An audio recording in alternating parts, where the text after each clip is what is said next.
everybody. I am Joe Gallemore, Director of Investment Management with Argent Advisors. Happy August. I don't know about the rest of you, but I feel like July just flew by way too fast. But here we are with a little bit of summer left and football right around the corner. So let's take a look and see at what happened in July. Stock indexes posted strong gains for the month of July. U.S. large cap stocks and international stocks were up a little over 3% each, and U.S. small cap and emerging market stocks were up more than 6% each for the month. These nice returns were primarily led by the Fed's pause on interest rates in June and the continued trickle of positive data on the U.S. economy that continues to come out. So in the first half of the year through June 30th, performance of the S&P 500 and arguably the market at large had been dominated by large cap tech stocks. Those stocks as a sector are up, I think, over 30%, or were up over 30% as of end of June. Large cap growth stocks have been on a white hot tear this year, returning over 33% in the first 6 months of 2023. Now, this started to turn over a little bit in July. The S&P 500 equally weighted index, which is an index comprised of the same 500 stocks as the S&P 500, but each of those gets the same weighting versus the traditional market cap weighting.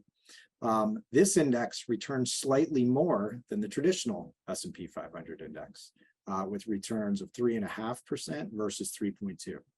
This performance shift, we believe, is a good thing for the market because this means that a broader range of stocks performed well, as opposed to just a small select few.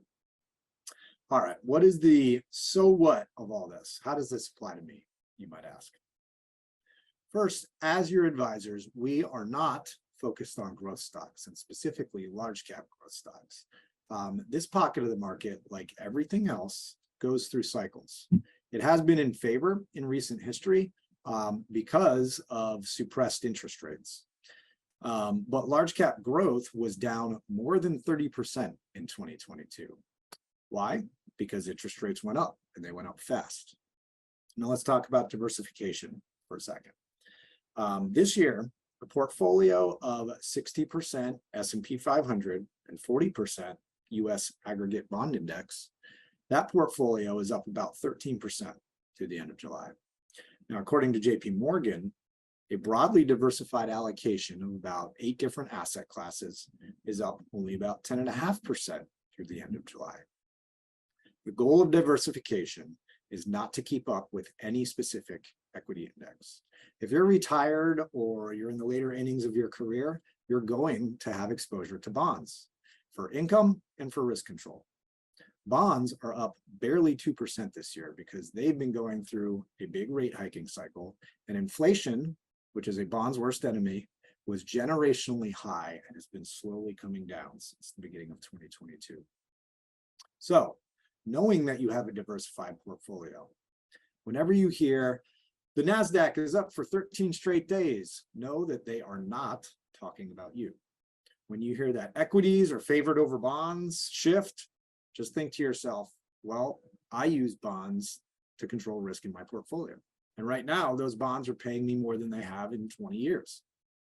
And finally, when you hear talking heads explaining why pockets of the market are ripe for bursts of outperformance, just remember that market timing has been all but proven impossible, and pursuing it is simply a fool's errand. So we hope that these perspectives help keep you grounded in a current environment that's very contradictory and confusing at the moment. And we hope that these help manage your emotions whenever you feel them being pulled in different directions for whatever you hear in the news and what you read. So thank you as always for your continued partnership and your continued trust. And we are always here to answer questions and offer you clarity. Take care.